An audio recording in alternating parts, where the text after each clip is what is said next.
call a meeting of the Nicollet County Board of Commissioners to order for this March 14th, 2023.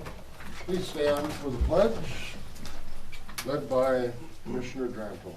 I pledge allegiance to the flag of the United States of America and to the republic for which it stands, one nation, under God, indivisible, with liberty and justice for all.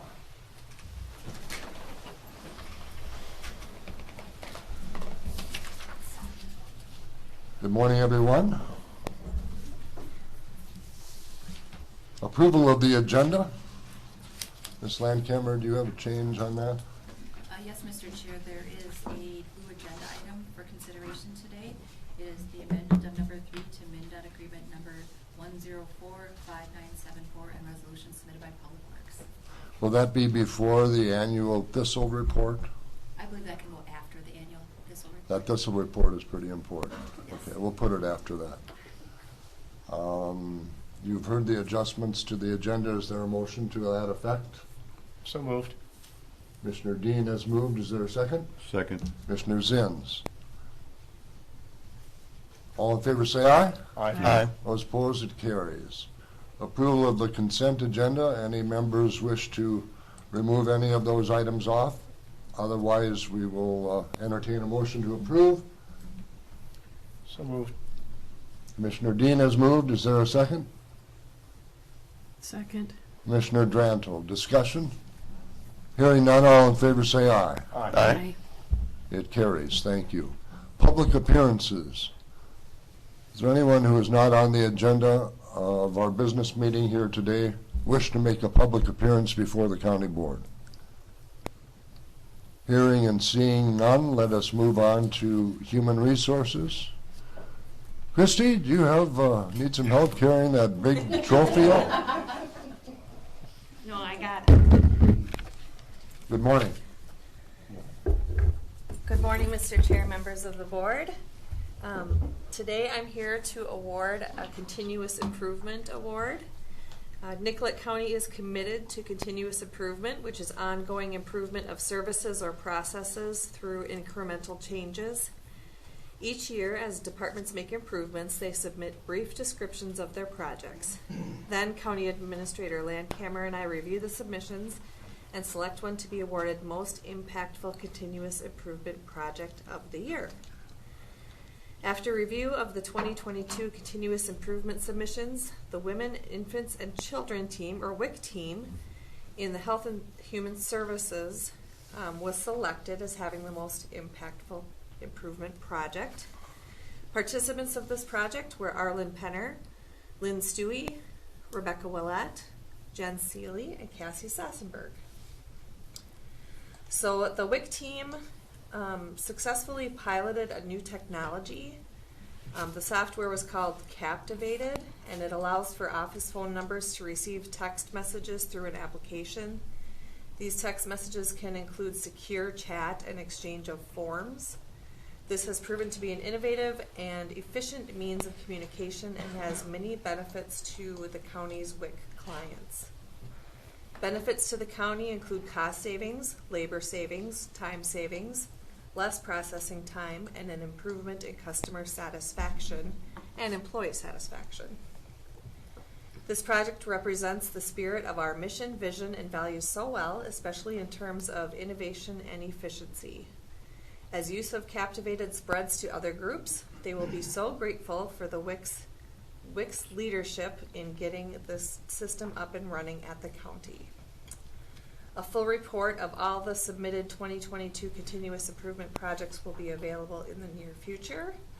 But today I'm asking the board to join me in congratulating all county staff on their 2022 continuous improvement efforts, and especially the WIC team on their achievement and their big prize here, this beautiful trophy. Right. Tour the country with it. It weighs just as much.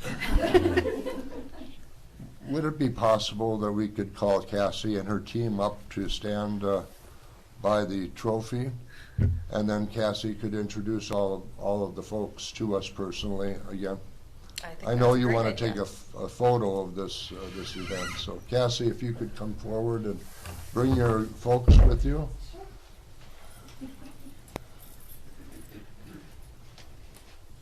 Good morning, Mr. Chair Good and morning. members of the board. Okay, so this morning you see before you our WIC team. We have Rebecca Willett, Lynn Stewie, Jen Seeley, Arlen Penner, and you know Bree Allen. I think Arlen, as the WIC coordinator, really kicked off a lot of this project for the group. So we were pretty excited that they were willing to be the first group to pilot this and do so very successfully. Well, we want to thank you folks and honor you here today. Appreciate the work that you bring to Nicollet County on behalf of the county board and the people of Nicollet County. Next item on the agenda this morning is from Property Services. Gloria, good morning.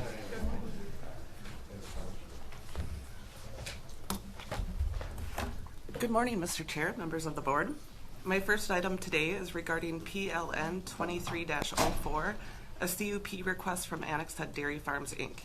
The Planning and Zoning Advisory Commission met on February 27, 2023, to consider a conditional use request to expand Annexhead Dairy from 297.9 animal units to 496.5 animal units. Per county ordinance, feedlots 300 animal units and greater require a conditional use permit. The Planning and Zoning Advisory Commission had discussions surrounding the language of the recommended conditions. Based on Minnesota Rule 7020, which regulates feedlots, the Commission agreed on the following: that number 5 be changed to manure that is in liquid or slurry form must be injected or incorporated within 24 hours, and number 6 be changed to manure when transported should comply with Minnesota Administrative Rule 7020.2010.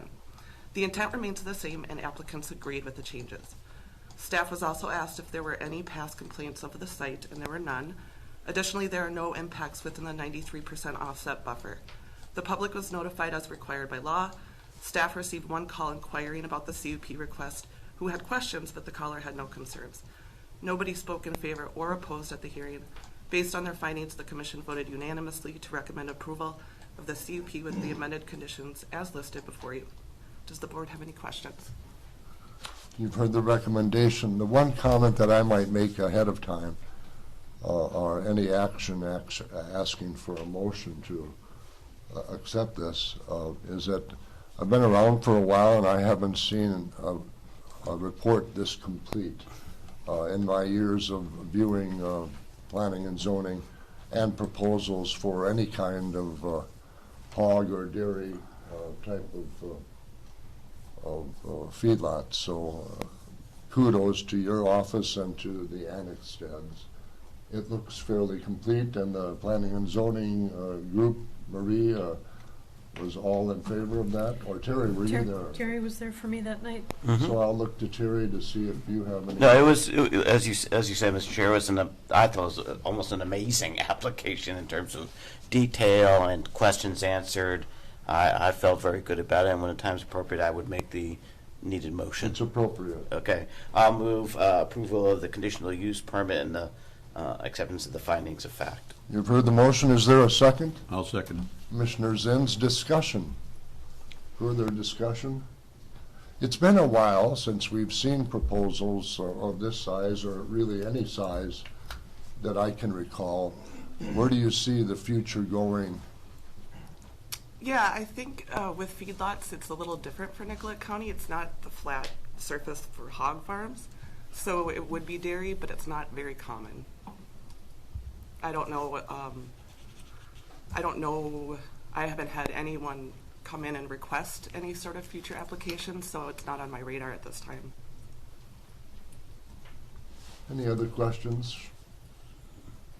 Any other comments to the motion in front of us? Marie, do you have anything? Oh, beautiful package. Thank you. Let's call the roll, please. Sarah? Commissioner Morrow, Yes. Commissioner Zins, Yes. Commissioner Dean, Yes. Commissioner Drano, Yes. Commissioner Kolars. Yes, it carries. Thank Mr. you. Chair, if I could just note, Mr. Annexstad, It's too late. hello.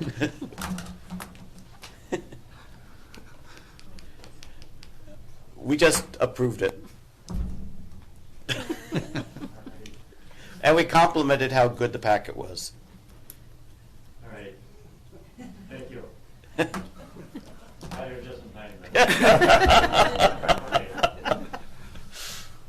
I didn't know if you would cover that. Gloria, do you have another item for us? We do. So the next one would be the joint powers agreement for the lower, it's one watershed, one plan, and I'm going to ask that Ben, our environmental specialist, address that.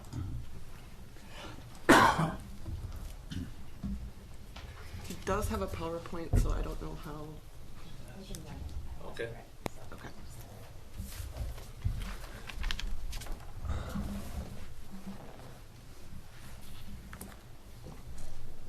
Yeah, so I put together this PowerPoint just to talk about our comprehensive watershed management plan that we've been developing beginning back in 2020 is when the planning meetings began.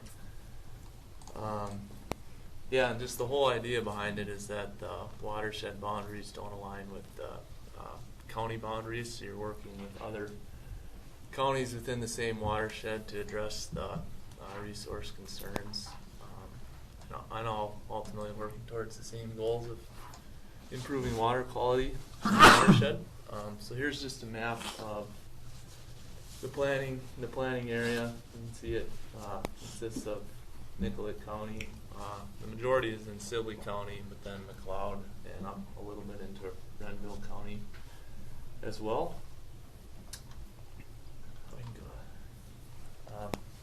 Yeah, and then just the purpose, like I mentioned, that the plan is developed based on a watershed-wide science-based approach to resource management, and it includes prioritized resource concerns and issues that we'll be addressing over the next 10 years. And it's currently in the final stages of review with approval hopefully coming later this month. So then with that, we're just in the stage where we're hoping to get all partners to adopt the plan so we can begin implementation upon approval. So with that, we have established a joint powers agreement that was approved for distribution by the policy committee at their February 9th meeting. But basically, the joint powers agreement doesn't create a new entity. It just openly communicates commitment to work together as a partnership to address all these resource concerns within the watershed. So yeah, like I mentioned, the partners in the joint power agreement are Nicollet County and our SWCD, Sibley County and their SWCD, and McLeod County and their SWCD. Renville County only had about 3% of the planning area within their county, so they decided to opt out of the plan. But yeah, it was divided into three main groups. There's the policy committee, which served as the decision-making authority, and that was composed of a county commissioner and a SWCD supervisor for each entity. Then there's the technical advisory group, which provided input to the policy committee, and this was composed of a variety of local and state and other stakeholder staff. And then the steering team is the group that actually developed the plan, met regularly to draft the plan, and this was composed of local government staff and SWCD staff. So then through the planning process, we developed sort of three tiers of priority issues, with level 1 being the highest priority and down to level 3 being lower priority issues to address within the watershed. As you can see, the highest priority issues are degraded surface water quality, excessive erosion and sedimentation, altered hydrology and drainage, and excessive flooding through studying MPCA water resource studies in the area, as well as a variety of ranking and scoring exercises the group did, is how we came up with those as being our highest level. And in addition to that, some of these lower Level 2 and level 3 issues are closely linked to the higher priority issues, whereas by addressing some of those, you'll see a benefit to some of these lower level issues as well. Yeah, and then also, so to go with some of the priority issues, we developed priority areas within the watershed. So this, just for example, is the altered hydrology and drainage, which is one of those level 1 priority issues that we want to address in the watershed. But within that, these are the priority areas where that would receive priority to actually have projects implemented and on the ground to address these issues. And then with again, this is just for the altered hydrology and drainage section, but each priority issue has a table similar to this. I'm just showing this to highlight what is actually in the plan and what the plan looks like. But we developed goals. Just go back one more, couple more. There we go. Yeah, we just developed long-term goals, and then actual action items that we'll use to address these goals to improve the water quality in the watershed. Like for example, you can see here, the one long-term goal is to protect and restore the ability of the landscape to mitigate adverse effects of climate change, increased precipitation and development. And our rationale for that goal is the Lower Minnesota RAPS, which I mentioned is the MPCA water quality study of the area, and as well as committee and public comment on these resource issues. And then going further over, one of the 10-year goals is to protect and restore wetlands within the watershed. That they provide a variety of water quality benefits. They can store more water in areas or in events of high precipitation, prevent flooding. They can absorb a lot of nutrients in events of runoff from fertilizers and things along those ways, so they don't end up further down the water and cause water quality issues. And then just on the right is our actual implementation schedule, which is on the next slide a little bit, but it's actually how we will be addressing these long-term goals, so like wetland restoration projects, outreach to landowners, and those sort of things. Then here's an example of our implementation schedule. You know, it's a lot of info there, but I just put that on. This is again just for that one priority issue of altered hydrology and drainage. But it just highlights specifically kind of what actual projects will be out on the landscape. Time frame, it's broken down over the years. Like one of them I know is host outreach events for multi-purpose drainage projects, and it's broken down to 10 projects over the 10-year life of the plan, so 2 per year. Estimated costs, and ultimately who will be the lead, and then supporting entities on every project. But then, yeah, every priority issue has a table similar to that would go along with it. Yeah, and then just some issues that will be addressed in this plan over the next 10 years. And again, there's many more to go along with the tables that are actually in the plan. But excessive erosion and sedimentation, putting more cover crops out on the landscape to help improve soil health and water quality. Degrading surface water quality, reducing E. coli loading through proper management of septic systems and any sewer discharges or feedlot runoff.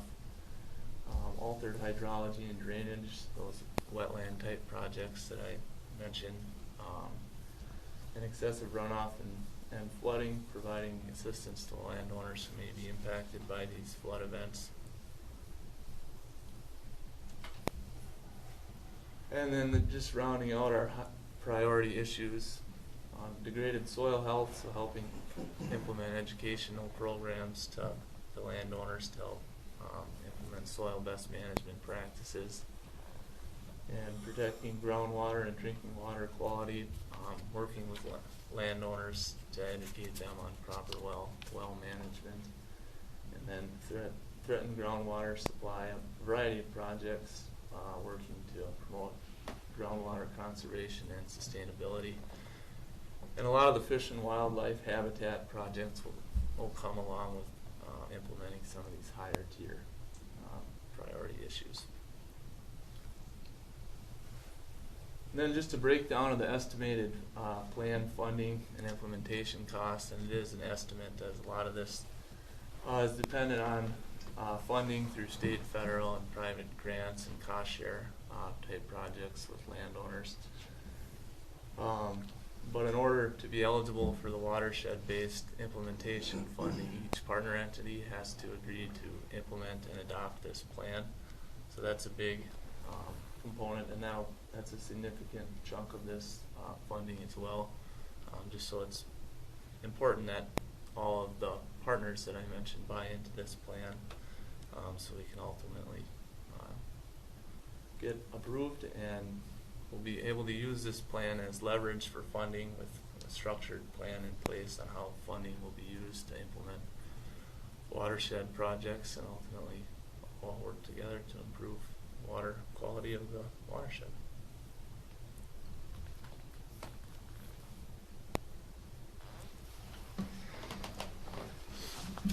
Is that the extent of your report this morning? Yep.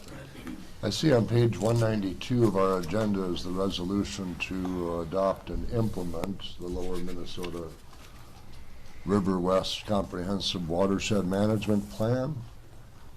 I will look to our commissioners to ask who has the ability and the history, Marie, with this particular group, and who would wish to make a motion. 19 meetings in Gaylord. Yes. Are you satisfied with the plan? Yeah, it's a nice plan. They did. There was a lot of background work before it actually got to the committee, and the goal is to control the issues up here to make the issues down here less. Time will tell, and buy-in from landowners will be crucial. But it's a very thorough and thoroughly vetted plan at this point, so I would move the resolution on page, I don't have page numbers here. 192 is what I have it at. Yeah, mine doesn't have page numbers on it at all. So you'll move the resolution? I'll move the resolution, thank you. Thank you, Commissioner Drantle. Is there a second to the motion in front of us? Second. Commissioner Morrow has seconded. Discussion, questions? Yesterday, it went through the regional planning with Bowser. I was watching, not listening, because I had people in my way, but that passed yesterday, and 2 weeks it goes through the state version of Bowser for approval? Yeah, yep. Okay. So Okay. we're hoping, soon it'll be approved here. It evidently went quite smoothly and quick yesterday, because I looked up and they were on to the next one, so. Okay. Very good. You've heard the motion and the second. Any other discussion? Mr. Chair, could you just ask to get an electronic copy of that presentation? That would be good. Yes, could you do that, Sarah, or provide that to board members? Very good. Thank you, Commissioner. Hearing no other questions, let's call the roll. Commissioner Drano, Yes.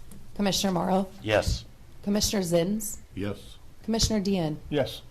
Commissioner Kolars. Yes, it carries. Thank you for your report today. Thank you very much. Thank you. Madam Attorney, did you have something to add? So my understanding is the motion that the board just made approved the resolution. However, I think the board also has to take action to address the joint powers collaboration and an agreement to enter into that collaboration, because that document will also need to be signed.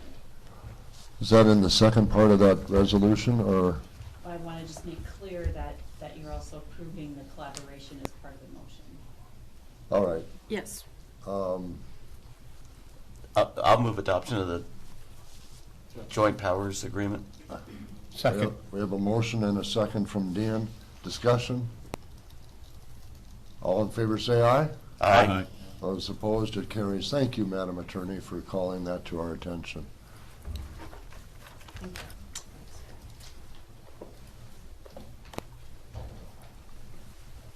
Next on the agenda, Health and Human Services. Ms. Sassenberg, good morning. Good morning, Mr. Chair and members of the board. My first item this morning is the annual South Central Community-Based Initiative Purchase of Service Agreement. A little bit of background information. The South Central Community-Based Initiative, the SCCBI, is a board with a joint powers agreement for the counties of Blue Earth, Brown, Faribault, Martin, Freeborn, LeSueur, Nicollet, Rice, Sibley, and Watonwan.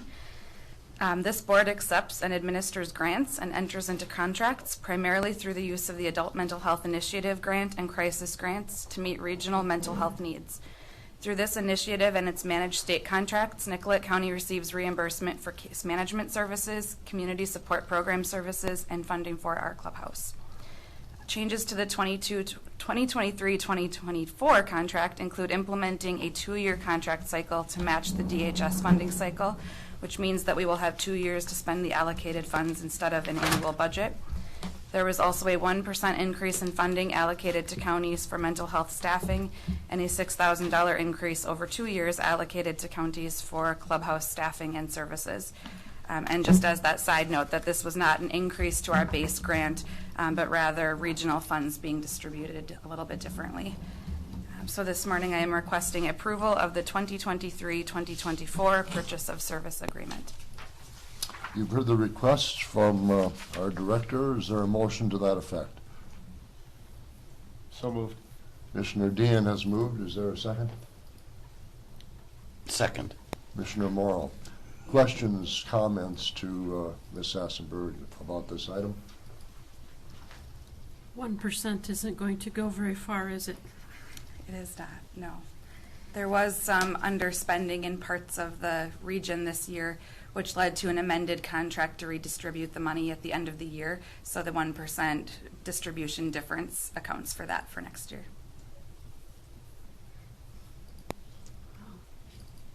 Any other questions for Ms. Sassenberg? Hearing none, please call the roll. Commissioner Dean? Yes. Commissioner Morrow? Yes. Commissioner Zins?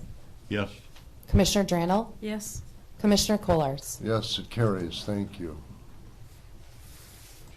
You have another item for us today? Yes, my next item is the collaborative safety model implementation, as discussed at the most recent board workshop. Nicollet County Health and Human Services is requesting to implement the collaborative safety model. The collaborative safety model was started by the Federal Commission to eliminate child abuse and neglect fatalities. The model engages local leadership and direct program staff on safety science principles, supporting safety leadership and direct program staff. Oops, sorry, I printed this off differently. Supporting safety advancement and system change. The goal is to focus on a culture of accountability and trust, as well as to support the agency in developing a robust and proactive response to critical incidents, high stress loads, and competing priorities.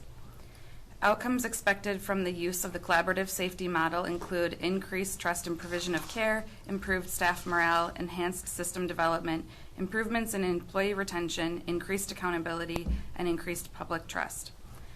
The implementation of this model is at least a 1-year-long approach, possibly 2, including a presentation for the Board of Commissioners, an intensive 2-day training for Health and Human Services and Human Resources leadership, Health and Human Services all staff trainings, an intensive full day of training for mental health, child welfare, and disability staff, examination and development of procedures for response to critical incidents, leadership labs, and ongoing e-learning for new and existing staff members. Implementation of this model would be funded by a combination of sources, including $120,000 in COVID-19 recovery funds, $7,000 in remaining SNAP bonus funds, and $10,000 in requested American Rescue Plan Act funds. There is no expected cost to the tax levy. The availability of funds and the high acuity of current caseloads in Health and Human Services make this an ideal time to move this training model forward. This morning, I am requesting approval for the expenditure of funds and authorization of the scope of work agreement. Thank you. You've heard the recommendation from the Health and Human Services Director. Is there a motion to that effect? So moved. Commissioner Morrow has moved. Is there a second? Second. Commissioner Dean, discussion, questions? It's fascinating. This is a model used in industries such as aviation, healthcare, and nuclear power. It's quite a breadth. It is, yes. And most recently, the focus in child welfare has slowly moved over to the other social services fields, particularly public health following the pandemic. Sounds very interesting. Mr. Chair, I've got a question kind of about the funding. It shows that the funding, you said $120,000 from COVID recovery funds. Correct. Is that, I mean, and then $10,000 from the ARPA funds? The ARPA funds, which I assume we already have, or this would just be an allocation or use of those ARPA dollars. But how is the $120,000 COVID recovery funds different than the ARPA funds? Does that come from a different source, or is that? It does, yes. This is a good question. Those funds are funds that were allocated to us directly as our public health portion of the Health and Human Services Department from the state. And so those are funds that we were able to use solely out of our department for either vaccination efforts or recovery efforts.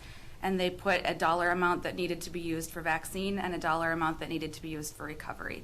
So ultimately, if we didn't have big projects to move forward like this, particularly to assist our staff members with stressors and high workloads, a lot of this money would not be able to be used. And so this particular program is like you said, a 2-year project or a 2-year? There will be at least one full year of the more intensive trainings. Mm-hmm. They're available to us for 2 years to look at our policies and procedures. The first year more intensively, and the second year is more of a check-in. And then the e-learnings are things that will go on so that people who join Health and Human Services over the next couple of years are brought into that model right away. Well, I guess my question or concern is, I mean, we're starting something that we're being paid for with COVID dollars that are, so to speak, available today with no effect to the levy. But should we not get COVID dollars in future years, will this be a continuing program or just? No, it would not be. If we continued the e-learnings, it would fall under Health and Human Services staff development costs. The actual bulk of all of the training that exists from the beginning is one-time funding that we would pay for before the expiration of our COVID-19 recovery funds. Okay. Thank you for your question, Commissioner. Any other comments, questions to the motion in front of us? Hearing none, please call the roll, Sarah. Commissioner Morrow? Yes. Commissioner Dean? Yes. Commissioner Zins? Yes. Commissioner Drannell? Yes. Commissioner Kolars? Yes, it carries. Thank you. Do you have anything else for us, Cassie? I do not. All right, Thank you very much. I want to turn the meeting over to the Vice Chair to introduce the Thistle report. Oh, thank you. Mr. Henry, Annual Agricultural Inspector's Report. Good morning. Much more than just thistles in here. Included in your packets, you should have the annual report and work plan summary for this coming year. This is kind of just a snapshot of hours and time spent on different activities last year, and similarly a snapshot of planned hours and expenses going forward for this year. There's a couple things I'd like to comment on here that have not been in previous ones or that were new last year. Noxious weed violations you'll see in here. There was a couple of Form 1s served, and there was some enforcement action taken, meaning one landowner, ironically an absentee landowner, what the noxious weed law was intended for. We went through and had to hire a contractor to eradicate the problem on his property, as he was not willing to. So that was something new we worked through, and the message was well received. And after the work was done, he had called and said that he will keep a lot closer eye on his parcel in the future. So kind of a success story of using the enforcement option that we have available to us. So Any questions on the report? Otherwise, I have a few other ag-related comments I'd like to bring up. Is it about the report itself? Not the report, just the ag funding and position as a whole. Well, then maybe we'll approve the report first, if that's okay. Sure. Do we have a motion to approve the 2022 annual report and work plan summary for 2023? So moved. So, second. We've got a motion and a second. Any discussions or questions for Mr. Henry? Seeing none, all in favor of the motion, please say aye. Aye. Opposed? Motion carries. And also, I'd like to bring up, over the past years, the Minnesota Association of County Ag Inspectors has been working close with AMC as well as the MDA to try and obtain some type of funding for the ag inspector position. For years, it's gone on as a state mandate without state funding. So over the past couple of years, we've been working with a few legislators and the Minnesota Department of Ag and the Commissioner of Ag to try and come up with a way to do this. Last year, there was an author that wrote a bill in the House, but it was never heard in the Senate. This year, the Ag Inspector Association has actually partnered with AMC to become a affiliate member, so they do part-time lobbying for us, and we've got a House file and a Senate file that both have had committee hearings, and ag inspectors have testified there, so we're optimistic that there will be some type of funding passed down for this position. And the way the bill is wrote right now, it would be $1 million appropriated to the CAI position spread over the state. So not every county has an ag inspector, but majority do. It would come down to about $10,000 a year, and the ag budget is only $13,000 a year. So not big dollar amount, but impactful in what we do here. So we're hopeful that'll pass. Very exciting.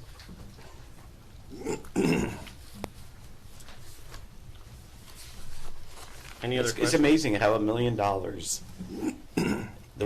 I mean, obviously they're dividing it by acreage, by counties with ag inspectors. So there's certain requirements as far as going to short course training, being an actual member of the association. But yeah, once you break it down, yeah, it only comes to 10,000 county, but yeah, it'll help. right. And one thing I'd mention too, going back to the report on the last page, it shows the amount of dollars spent on noxious weed control from the highway department. There's been a substantial amount of money spent on that last year. So if there's any other questions, that's all I have. No. Thank you. Thank you. Mr. Chair, we're up to Public Works. Or not Public Works, Public Services, excuse me. Before Right, we amended. Before you go, do you usually attend the weed deal in Fargo, is it? Well, the association has what's called the short course, and Yeah. that rotates throughout the 4 districts in the state. So last year it was in Redwood Falls when I was there, and now this year I believe it's in District 2. That'd be the northwest portion in Crookston. So Okay, yeah, every year. Yeah. very good. I hope we get a detailed report in the future on the weed deal. Annual short course. Thanks, Steve. Thank you. Let's turn to our, thank you, Mr. Vice Chair. Let's turn to our blue agenda item. Mr. Seth Greenwood, would you come forward, please? Good morning, Mr. Board, members of the board, and staff. My item today is to consider amendment number 3 to MnDOT agreement number 1045974 and a corresponding resolution. The original agreement that was adopted and passed is to provide reimbursement of preliminary engineering services that the county has been utilizing to develop the permanent repairs for the disaster project on County Road 21. As we have gone along this process, there have been issues that have popped up that have required additional engineering fees, and so we have executed several amendments to the agreement, and we're at the juncture here where some additional engineering and permitting costs have come up that have increased the overall development costs for the project. And so those additional preliminary engineering and permitting costs are estimated to be about $79,000. A majority of that is a permitting fee to the DNR for threatened and endangered mussels in the river. And so since we're going to be doing restoration work into the river, we are going to be impacting those threatened and endangered mussels, and so we have approximately a $25,000 mitigation fee that we will be paying the DNR for the destruction of those mussels in the project area. We also had to hire a mussel consultant that had to go out and actually put divers in the river to find mussels, and based upon the density of the number of mussels that they found, put us into this permitting category. And so, in a nutshell, that's the reason for the increased costs in the preliminary and permitting fees for this project. So, here today to ask the board to approve amendment number 3 to the MnDOT agreement and the corresponding resolution. I'm more than happy to answer any questions on this, even mussel questions. Wartyback and monkey face mussels are the threatened and endangered mussels in the river there. So this is like the rusty patch bumblebee situation. Yes. Yes. Or is it rusty patch? Whatever. Anyway, that bee thing. Yeah, rusty patch. Correct. Great. All right, so you've heard the recommendation from our Public Works Director. Is there a motion to that effect? So moved. Commissioner Drantle has moved it. So is there a second? Second. Commissioner Morrow. Discussion. Wow. Just so I'm clear, we're sending about $25,000 to the DNR. Yes. For a study on mussels, and we're working on approximately what, about a couple hundred yards of the Minnesota riverbank. Yes. And we have those are the only places these mussels live?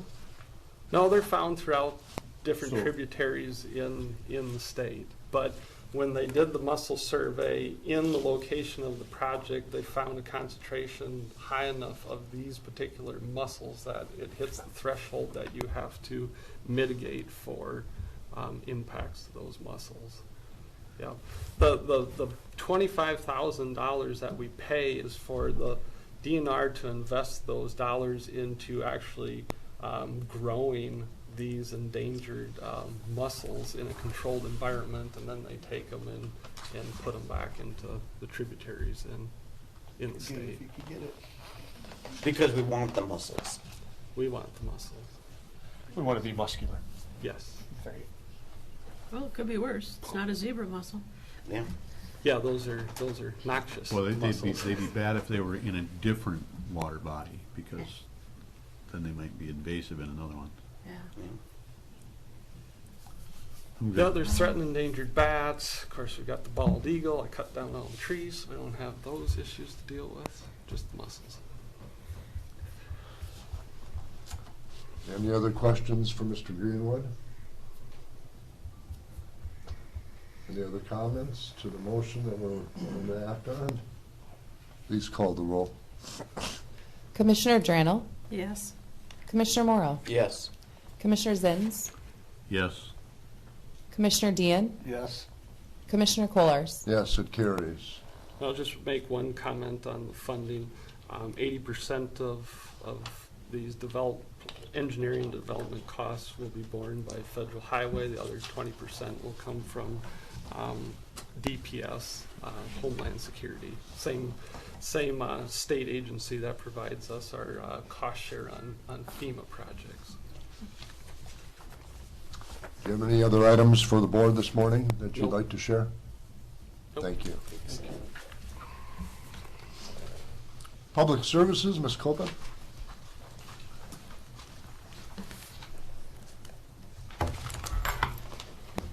Good morning, Mr. Chair, members of the board. Today I'll be asking the board to consider approving an agreement with Houston Engineering for the proposal of the modernization of our drainage records. The scope of this project is to modernize Our project encompasses the scanning of the Nicollet County historical paper drainage records into a PDF format, naming, categorizing these records, and importing them into Nicollet County's existing drainage DB program, which is created that we purchased through Houston Engineering. So it's their program, and now they're going to be scanning the records. We're going to be requesting they scan the records into that program. They will convert all these and import them into a sustainable format and improve the accessibility to staff, consultants, and the general public. They'll be available to the public as well as internally as well. So as you recall, we did a sample 2 ditches, 2 systems at the end of last year that they have completed. We worked with them. We're very happy with how they did those, the progress of them, how quickly they did them. And so now they came down, they did a site visit to look at all of our drainage records to kind of get an idea of how long it would take and an estimate cost. So the agreement is for not to exceed $72,000. This project would be funded by the American Rescue Plan. I think it's a great opportunity and falls right into the scope of the American Rescue Plan. It gets us a huge project in our office that can be done professionally and put into the program. If we were ever to go through another crisis like COVID again, we would have all these documents accessible outside of the office if we ever weren't here. But even if in not that situation, these are documents that need to get out into the program. We've purchased the Drainage DB program. We're utilizing it for other processes, but we need to get all of our records into it. So I'm very excited about this opportunity that we have the funds now to do this project and to get it done correctly. And so Houston is also eager to get started so they can get that done. The anticipated timeline would be through the end of the year. We have quite a lot of ditches and documents to go through. But it's an excellent opportunity to use some ARPA money to modernize our ditch drainage records. So I would be asking the board to consider approving the agreement, and we can get that to them and start the project as soon as possible. You've heard the recommendation from Property Services Director, or is there a motion to the effect? We've had a conversation about this during workshop, if you'll recall.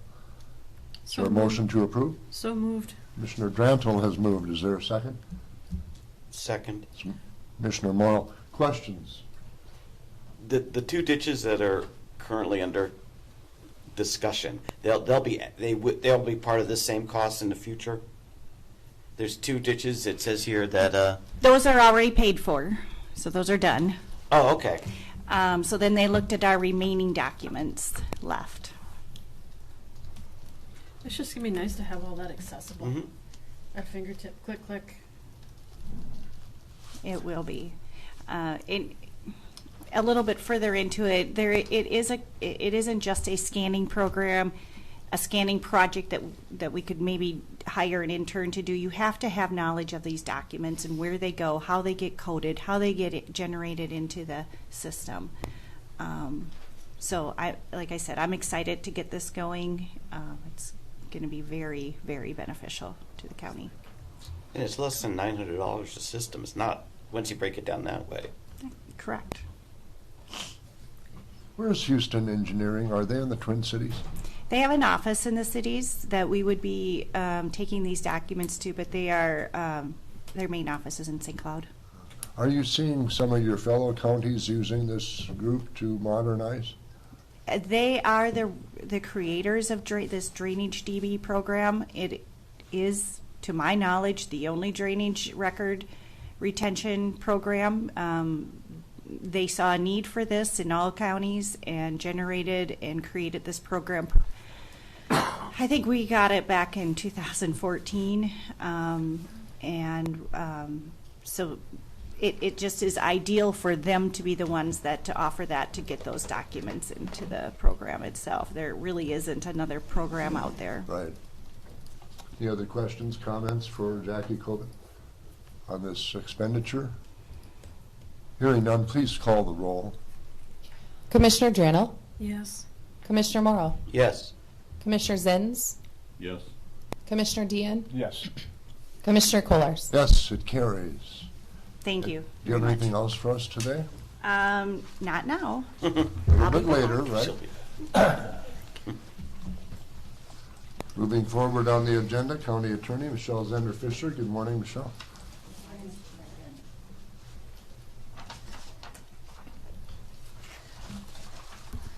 Today I'm coming before the board on behalf of the Women Celebrating Women Committee. March is Women's History Month, and I am asking the board once again to declare March Women's History Month. On Tuesday, March 28th, the 18th annual Women Celebrating Women Banquet will be held at Gustavus to commemorate National Women's History Month. This year's theme is Women Who Tell Our Stories. The keynote speaker for the event is local author Rachel Hannell, and the event will also recognize a local woman for her accomplishments in our community. On behalf of the Planning Committee, I am requesting that the County Board again proclaim March as Women's History Month in Nicollet County. And if, with your permission, I would like to read the proposed proclamation. Yes, please do. Thank you. Whereas during Women's History Month, we celebrate the many accomplishments of the women in Nicollet County. And whereas the theme of the 2023 Women's History Month celebration is Women Who Tell Our Stories. And whereas March 28th, 2023 Women Celebrating Women event will recognize a local woman who has persisted in telling the stories of women. Now therefore be it proclaimed by the Nicollet County Board of Commissioners that the month of March 2023 be designated to celebrate the accomplishments of all women, and hereby proclaimed as Women's History Month in Nicollet County with the proposed signed date of March 14th of 2023. Thank you, Mr. Chair. You've heard the recommendation for the proclamation. Is there a motion to that effect? So moved. Commissioner Drantle has moved. Is there a second? Second. Commissioner Dean? I've said it many times. Here in Nicollet County, we have women leaders. They're in this room right here. You're one of them, Michelle. We appreciate you bringing this forward to us. I also just wonder why we can't fund the whole table instead of $200 out of $275. Historically, we haven't paid for the food portion, so the $75 represents the food. The $200 pays for the table and recognition of the table itself. I see. Well, that clarifies Yeah. it. Okay. So while we have a table, the individuals that sit at that table pay for their own meals. All right, very good. I think we're all in favor of this, but let's call the roll. Commissioner Drannell? Yes. Commissioner Dean? Yes. Commissioner Zins? Yes. Commissioner Morrow? Yes. Commissioner Kohlers? Yes, it carries. Thank you, Mr. Chair. And I assume that then includes the sponsorship of the table for the $200. Yes. So I will get that submitted. Thank you. Yes. And you don't have to move, because I think you're next on the agenda for a county attorney update, if you are prepared to give your report from there. I will try to recall what's on my notes. For the most part, since the last meeting, it's been business as usual within the county attorney's office. I want to recognize one of the important things of all professions is help give skills and interest to students who might be interested in going into the profession. And I'm pleased to indicate that the St. Peter mock trial team had another trip to state this year. Several of the participants received, or at least one received, a recognition on an individual level. Jim Dunn, my chief deputy, has been a longtime coach of that team. So I give gratitude for his work, as well as all of the school for supporting that group, and to the team of hard work. They have to learn the rules of evidence. They have to learn to present cases, and it takes a whole semester of law school for us to learn the rules of evidence, and those kids really learn all of those rules when they participate in the mock trial program.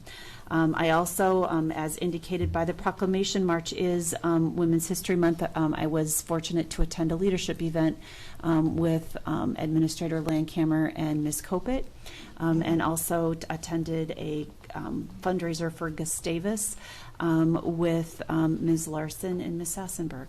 So unless the board has any questions, that's my update for this meeting. Thank you. Any questions for our county attorney? Oh, I have a question. Mr. Chair, you do realize that we have a 2023 Woman of Distinction honoree speaking to us today. So Ms. Fisher received this is from the YWCA? Correct, YWCA. 2023 Woman of Distinction honoree, a very nice write-up on the YWCA website, and I think we should all congratulate her on the recognition for all of her wonderful work. Thank you, Commissioner. Thank you. Thanks, Commissioner. Appreciate that. Thank you, Michelle. Thank you.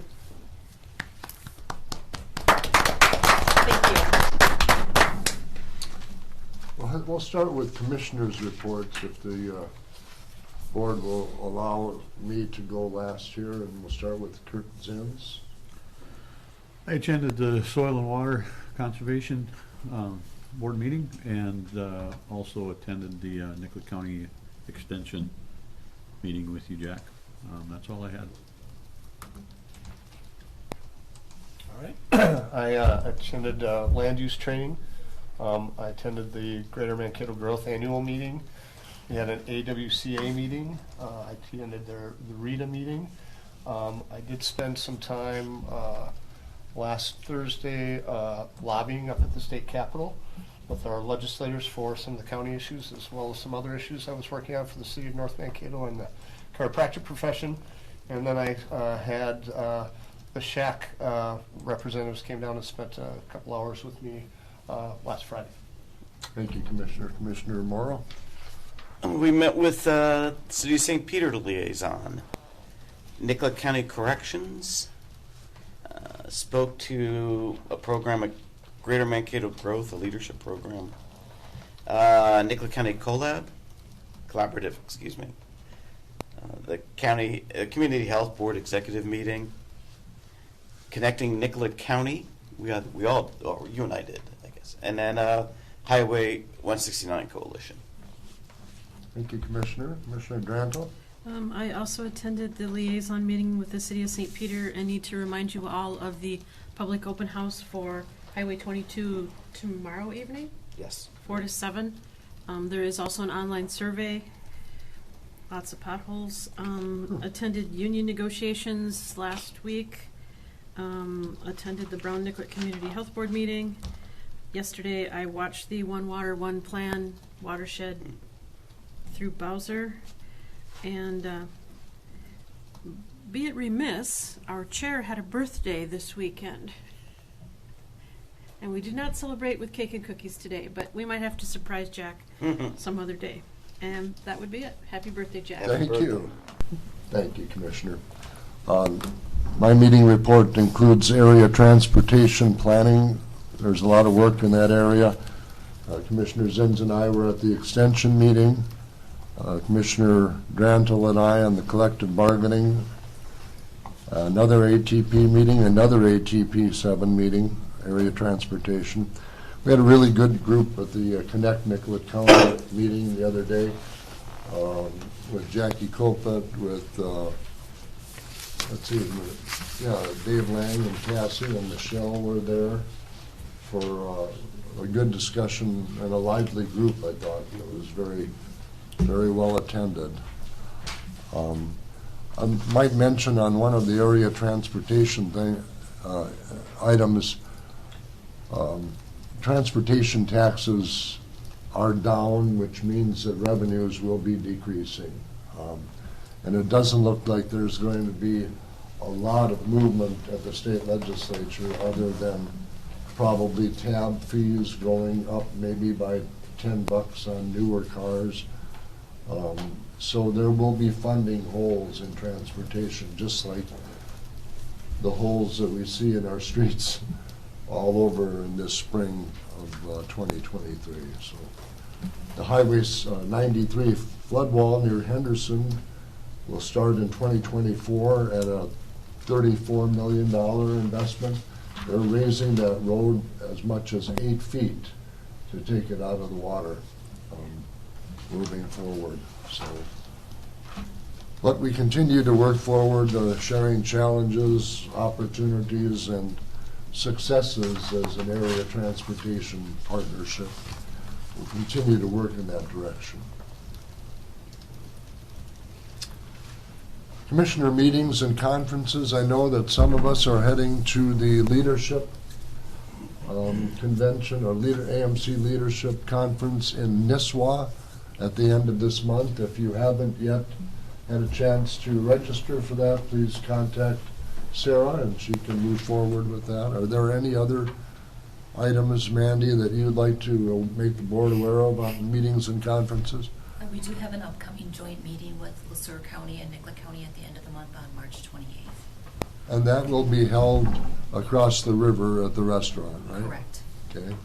And I would encourage all of us to, after this meeting is done, that's where we sit, like we met with Blue Earth County before, just to get to know our fellow colleagues over in LeSueur County and have lunch and share ideas, and accomplishments, challenges. Chair would invite a motion to approve per diems and expenses. So moved. Commissioner Zins has moved. Is there a second? Second. Commissioner Dean. All in favor say aye. Aye. Aye. Those opposed, it carries. We are now adjourning the... Mr. Chair, could just 1 second, I'd just like to acknowledge the welcome sign that was put up in HHS and to thank Ms. Landcamer, Ms. Sassenberg, and everyone who was involved in that project. A lot of language is spoken there, right? Mm-hmm. It's really cool. Any other items come before the board before we adjourn? We will adjourn the Board of Commissioners meeting and call the Drainage Authority meeting to order. Motion to approve the agenda, please. So moved. Commissioner Dean has moved. Is there a second? Second. Commissioner Morrow. All in favor say aye. Aye. Those opposed, it carries. Approval of the consent agenda. So moved. Commissioner Granville has moved. Is there a second? Second. Commissioner Morrow. All in favor say aye. Aye. Carries. Any public appearances on the Drainage Authority? Anyone wish to make a public appearance? If not, we are timed out perfectly. Thank you. We have continued CD 79 public hearing. Ms. Copeland. Good morning again, Mr. Chair, members of the board.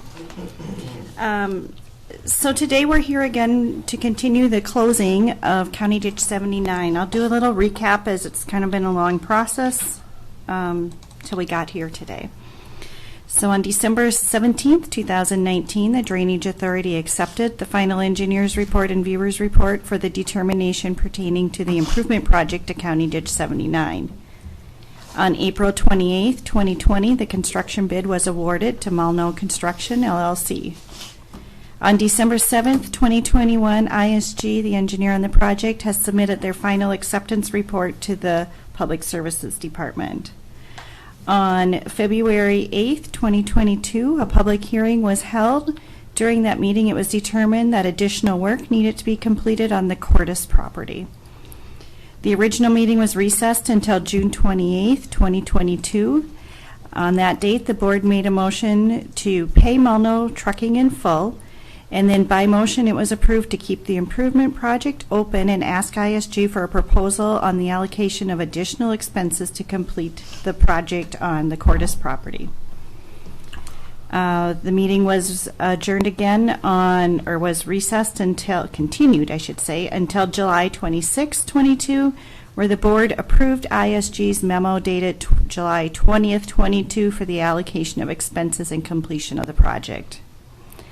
Now we are at January 25th, 2023. ISG submitted the final closeout report and is recommending the closeout of the project as all additional work has been completed. So the purpose of today's hearing is for the Drainage Authority to consider accepting the engineer's report to close out this project, and if you do approve to close this project, I will also be asking you to consider approving the levy to the landowners for this project. Notice for this meeting was given and it was mailed to all landowners on March 1st, 2023. Thank you, Jackie. So we have reopened this public hearing for the CD 79 final acceptance and levy of the improvement project. Would you like me to call Mr. Brandel forward? Brandel. Thank you. Good morning. Good morning. I don't have a lot to add. Jackie summarized everything pretty well. If you look at the report that was submitted, the very last page has pictures of the work that was completed last summer and last fall after the July hearing. Mr. Cordes was out there and, according to our staff, was happy with what was completed. Grass did start to grow. It was very dry. There might have to be some monitoring of that in the future just to see how that comes in, just because we planted that area, graded it during a drought time. But other than that, all the work is completed. We would recommend accepting the report, and with that and approving the project, the new alignment of the ditch would become the legal alignment of the ditch system. And I believe we did include damages in the report. Those damages, if they haven't been paid, could be paid. And the as-built for the project would become the new legal grade for this portion of the project. We redid the outlet of the system. So there are more pictures in the report. If you'd like me to go through those, I sure can. I don't know if there are any landowners here for testimony, so I'll just stop at that point and recommend accepting the contract, or accepting the project. Sorry. Thank you, Mr. Brandel. We'll now open the public hearing portion of the meeting, inviting anyone to comment if they wish. Are there any members of the public? Jackie is going to come forward. Do you have any I'll just stay here. communications? I do have one comment that Mr. Cordes has contacted me. He's unable to be at this meeting. He is in full support of closing this project and has no concerns and is happy with the work. Where is Molnau from? Is that a Waterville outfit, or is that a different place? Where Boy, I don't even remember. They are currently out of business, as far as I am aware. So. But we closed out that contract. We've paid them, so there's no additional funds to be paid. We kept the project open for the additional work that needed to be done that Molnau wasn't a part of. So we need a motion to accept the project? Yes, but I think we're still in the public comment We're still in the public comment period, Mr. They're out of Norwood. I couldn't Norwood? remember. Norwood, yes. Okay. Or were. Any other members of the public that wish to come forward and testify here today? I'm just curious, who completed the project? I'll have you come up here. Please come forward. We can't hear you from, at least I can't. State your name and address, please. My name is Krista Riggs. I'm from Cortland, Minnesota. I'm one of the landowners. And I'm just curious, who did you get to complete the project? Groundworks Construction completed the project. And that work has all been paid for, and there was no charge to the system. Thank you. Thank you, ma'am. Any other public comments at this time?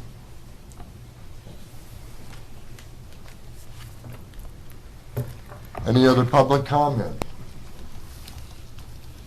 Any other public comments? Hearing none, we'll close the public comment portion. If the board is comfortable moving ahead with the final acceptance, the chair is asking the Drainage Authority for the following motion. To accept the final acceptance report presented by ISG and direct our Property Public Service Director to prepare findings to be presented at the next Drainage Authority meeting.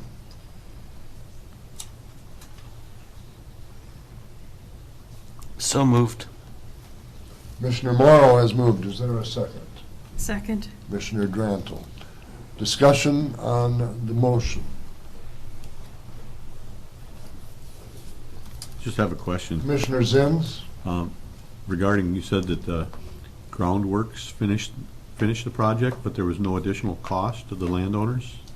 How did that, like, I don't know how that was. ISG paid them to come in and do the minor grading that needed to be done to close out the project. Okay. So, Is that satisfactory? Just curious how that came about or what, you know. Thank you. Any other comments or questions to the motion in front of us? Please call the roll. Commissioner Morrow? Yes. Commissioner Drano? Yes. Commissioner Zins? Yes. Commissioner Dean? Yes. Commissioner Kollars? Yes, it carries. Ms. Kopeth? Thank you. Since the project has been approved to be closed out, I would ask for approval to consider the levy for the project to the landowners. The total levy would be $244,293.11. It's comprised of the actual improvement cost, general maintenance since the last levy, and a future repair fund of $10,000 to put a little cushion into that account. All landowners have been notified of what their proposed levy would be. The terms of that would be that they would have till April 30th, 2023 to pay that assessment in full, or they will be charged 4% annual interest rate beginning May 1st. And consider the timing of this, it would go on the 2024 tax rolls, but it would start accruing interest on May 1st. Up to $7,500 would be a 5-year assessment, and over $7,500 would be a 10-year assessment based on the amounts that the landowners are assessed. So what I'm asking for today is by motion approval of the $244,293.11 and the terms of 4% annual interest rate beginning May 1st and the $7,500 for 5 years and over $7,500 for 10 years. And then I would present findings, formal findings for that as well at the next board meeting or Drainage Authority meeting.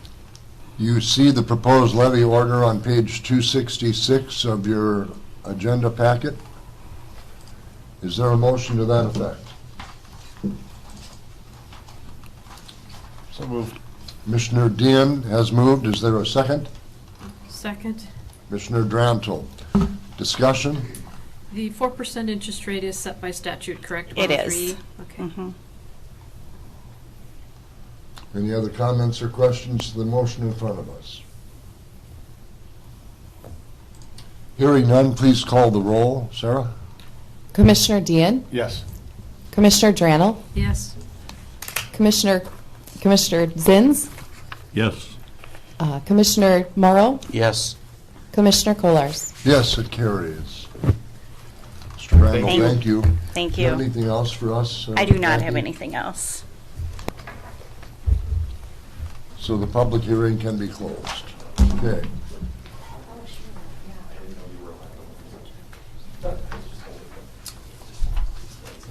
County Attorney Michelle Zender Fisher, you have an item to bring before the board here today? May I just remain here? The Drainage Authority, I mean. I have before you today in your packet a request that the board authorize the signature of the settlement agreement regarding the contract closeout on 86A. The board has already acted to approve the agreement. This is just the final stage of approving a written settlement agreement. This was presented to me by Attorney Roger Justin, so I'm asking for the board to take action to approve signing that agreement by the chair. Thank you.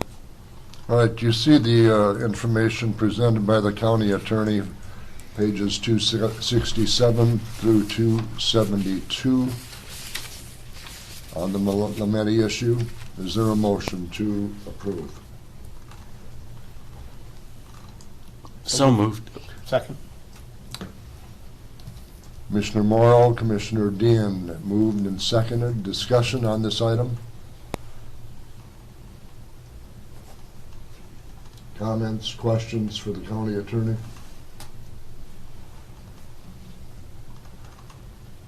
This will bring this to a close, This portion, correct. this portion. Hearing no further comments or questions, Sarah, please call the roll.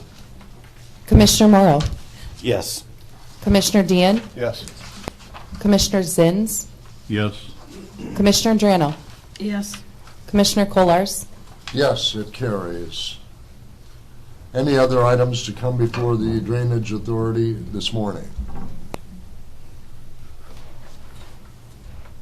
Seeing none, hearing none, we are adjourned. Thank you. Thank you.